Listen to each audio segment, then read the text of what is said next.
Okay, hello everyone. My name is Tanisha of Surgefirmation. I am a bookkeeper, speaker, and business consultant for small businesses. And today I have a surging talk that I'm sharing with you, or maybe I can say that you get to eavesdrop really on this conversation. I am bringing and presenting to you Jonathan Leon from Prime America. Jonathan, welcome. Thank you very much, Tanisha. I appreciate you allowing me to chat with you today. I'm excited about the opportunity to present Primerica to your audience. Yes, well, thank you for being here. And I really wanted to introduce everyone to you today because Jonathan is actually going to be on the next Healthy You Healthy Business webinar, and he's going to be sharing some keys, really talking about how money works, right? So keys to finances and in the financial section or segment or area, whatever you want to call it, but it's all about the finances. And he has some great tips that he's going to share with us on the Healthy You Healthy Business webinar coming up on June 2nd at 7 p.m. Eastern. So later I will post the information about how you can register for that, a free webinar. But today I wanted to introduce him to you all so he can just give us a couple of nuggets of some things that he's going to elaborate more on at that webinar. So Jonathan, I know one of the things that, well, before we get to that, I want you just to share with everyone how you help people. What do you do and how do you help people? What are the problems that you solve? Okay, good question. Good question. Uh, what we do is we work with middle Americans to educate them about how money works. The bottom line is most middle Americans don't know where to go for an education. My background, middle class background. My dad worked at a milk dairy up in Detroit. Just an average guy worked, supported his family, but he wasn't exposed to big financial concepts. He couldn't call up the big financial firms and say, hey, I got a lot of money to invest. So there was no place to go. Okay. I actually have a couple of college degrees. A lot of the concepts that I've been taught working with Primerica and I help the families with are not taught in school. That's the bottom line. So no one knows where to go. So the goal of Primerica is to bring Main Street, to bring Wall Street to Main Street. So we educate people about how money works and how to make it work for them because it's your money, right, Tanisha? Definitely. We definitely have to know how to manage our money. So I'm excited to find out more. I know one of the topics you're going to share is about insurance. So tell us, why is it important for us to know about insurance? Well, insurance is very simply put, there's another word for insurance. We'll call it income protection. It is nothing more, nothing less than income protection. What does that mean? If, if I were to ask people what their most important financial asset is, majority of the people say my biggest and most important financial asset is my house. Well, that's the number one answer, but it's also actually incorrect. Your biggest and most important financial asset, Tanisha, is your ability to earn income to pay for the house. Because God forbid something happens to you, who's going to pay the bills? So life insurance really just protects your income. So if you have a spouse, children, look, no one's going to replace the person. No one can replace a loving family member, a parent. But look, life goes on. How does life go on? You need money to survive. So it helps the family get over the financial issues of a death, not the emotional issues. That I can't help you with. But I can teach you how to get over the financial issues of losing a loved one and a financial support of the family. That's good. We all definitely need to be protected, and that's definitely important for us to have as part of our life. We need it, right? We need it to live.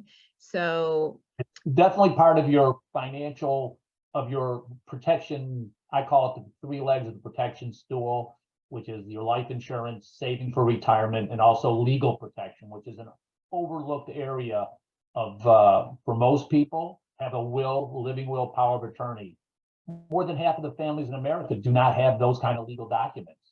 And those can cause financial issues. So that's one of the areas where we educate people why you need to protect that as well.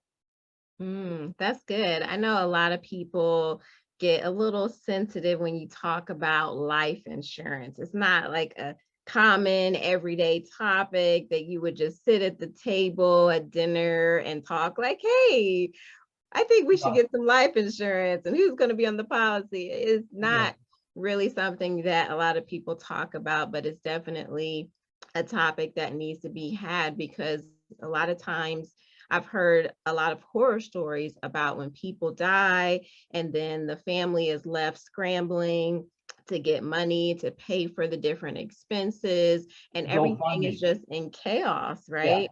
There's over 1 million GoFundMe accounts for people to, you know, just to bury someone, let alone take care of the family. So I always pose this question, Tanisha, God forbid a family member died. Would you rather me show up with a casserole or a check for $250,000 or $500,000? What would be more welcome? You tell me, Right. okay?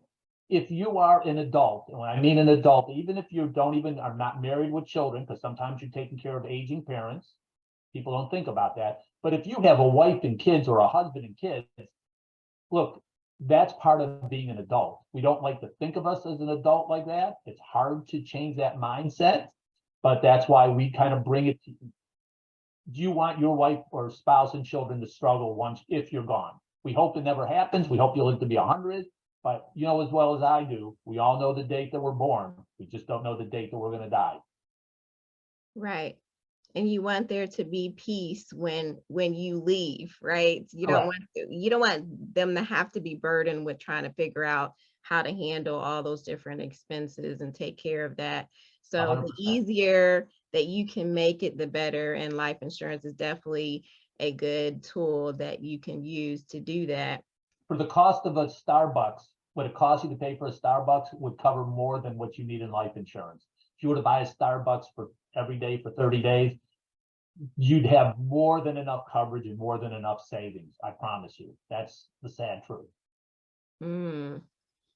Well, speaking of savings, Jonathan, I know you're also going to share with us about how we can save for retirement. I know there's a lot of baby boomers who are getting near that age, that time where they need to retire and they need to be planning, but we need to be thinking about retirement even before we get to the age of 60, right? We shouldn't wait, in other words. So time is not your friend, okay? There is a cost of waiting involved. And I actually wrote an article for a small magazine about the cost of waiting. So there's a chart that shows you, just as an example, if you're age 21 and you're smart enough to max out your IRA to the age of 30 and stopping versus starting at age 30 and going to age 65, you never catch up to the person who put away the money for the first 9 years. Wow. That's the power of compound. Yeah, wow, exactly.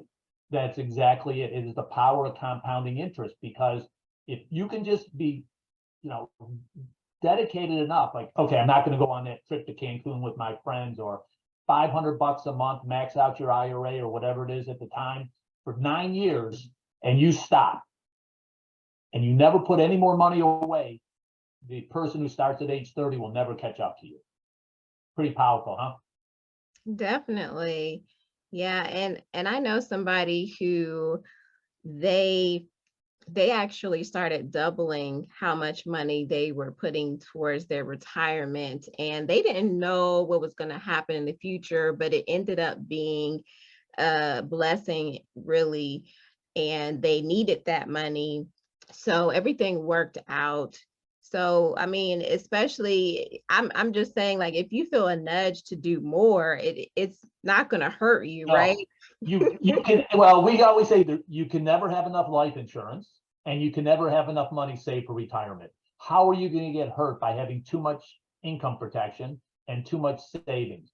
So we always joke about, people always think about retirement in the future and I can plan for it later. So if you think about the average American family, say you're going to go on a trip for a week, The average American family spends more time planning a 1-week vacation than they do for 20 or 30 years into retirement. Mm, So wow. what is more important, 1-week vacation or 20 or 30 years in retirement? And we all know in the next 40 or 50 years, medical science is going to have us living well past 100 and having a decent lifestyle past that age. Okay. It's just the way, medical technology is improving. So, what we talk about is life insurance covers you if you die too young. Savings covers you if you live too long. So insurance if you die too young, money if you live too long. Mm-hmm. Not complicated. You just have to, people understand it when you give them simple, basic terms, okay? We're not talking about charts and graphs and all this other stuff. Just basic, simple information that no one gives you. Yeah, I agree. We definitely need to be educated. And I know when you're saving up for retirement or whatever that savings goal is, you definitely have to be disciplined, right? It's something you 100%. just have to discipline yourself and you have to understand the importance of it. And I know they say, do you want to pay now and then play later, or you want to play now and pay later? So 100%. when you're saving for retirement, that's how you can pay now. Yes, it hurts you to have to save that money, but it's going to benefit you later on. We talk about paying yourself first. So we always say, Tanisha, if a new bill came in and you had to pay Tanisha Jackson, how much could you put away to pay that bill before you pay anything else? Okay. Maybe you have to cut back on the cable. Maybe you don't need the newest iPhone.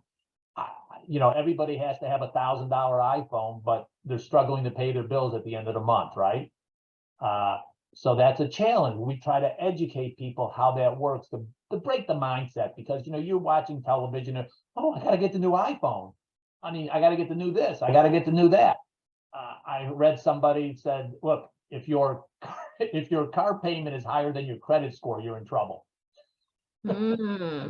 Wow, that's good. Yeah. So think about it. You need that brand new car. Okay. Maybe I can drive something that's a couple years old. It's a reliable car. What's more important, having a flashy car to impress your friends and family, or you're the one sitting on the porch enjoying retirement while they're still working? I mean, you and I have both walked into Burger Kings and Walmarts and seen older people working there, correct? Do you think they want to be there, or do you think they have to be there, Tanisha? Yeah, it's probably more of a have to. They Right. say that a lot of people are either dead or dead broke by the time they reach retirement. You said it right. You hit the nail on the head. That is the truth. So, and I feel bad for those people, but I can't go back in time. Okay. Unfortunately, no one can. As of course, if I knew now what I knew then, things would be different, as we all like to say. But so we try to get people educated, and then they can educate their children, which is as equally as important. It breaks that cycle of lack of financial education. That is our DNA at Primerica. Financial education. I literally consider myself a financial educator, even though I'm a financial representative. I like to think of myself as an educator, and I find it very rewarding. Well, thank you, Jonathan, for that information. I can tell you just have so much good information to share with us. And again, I want to invite everyone to come out to the Healthy You, Healthy Yes, Business it's important. webinar on June 2nd Very at important. 7 p.m. And I mean, you can tell Jonathan, he's excited and he has a wealth of information to share. One more thing that I'm going to ask Jonathan, you to share with us, another key is a key topic that everyone needs to know about, that a lot of people are concerned about right now, is reducing debt. Okay, so that's very important, because what we find is, for most people, there's too much month at the end of your money. We're all struggling to pay bills come that last week. How am I going to cover? Should I save enough for the rent, or should I buy food for the family? It's a challenge, okay? So obviously what you need to do is get on a budget. It's painful to look at. I promise you, we've all been there. You take a simple budget sheet, you write down everything you spend on, okay? And you really, it puts it right in front of your face. It's ugly. It's like when I look in the mirror first thing in the morning, okay, I really don't want to do it, but I do it. So same thing with your budget. You need to look at it. And I don't mean just one time. People do it. I know some people who do it monthly to see if they're on track. Budgeting, if I could give you one piece of advice towards reducing your debt, other than finding a second job or a third job or a fourth job, which a lot of people have, is get on a budget and you'll see where you're spending your money. Look, what's more important, having Netflix or paying off your credit cards? That's your call, okay? I know what I would do, but to each their own. So this budgeting thing really puts it to your forefront. How much are you spending on dinners out? Are you buying when you go to work? Are you bringing a lunch or are you buying a lunch? That's your call, okay? There's no right or wrong answer, but if you could say, you go out to lunch, it's $10, and if you pack a lunch, it's $5, $5 times 20, that's $100. $100 reduces your debt, right? Every dollar can count reducing your debt, and that's important for people to understand. Wow. Well, you've heard it here. Jonathan Leon, again, I invite you to come out June 2nd, 7 p.m., free webinar. Jonathan's going to be sharing some more keys regarding finances and how to manage your money. So you definitely don't want to miss this. Well, thank you, everyone. Again, my name is Tanisha Jackson of Surge Formation. Remember, today is a gift. That's why it's called the present. So open your gift, use your gift, and you go out and be a gift in the world today.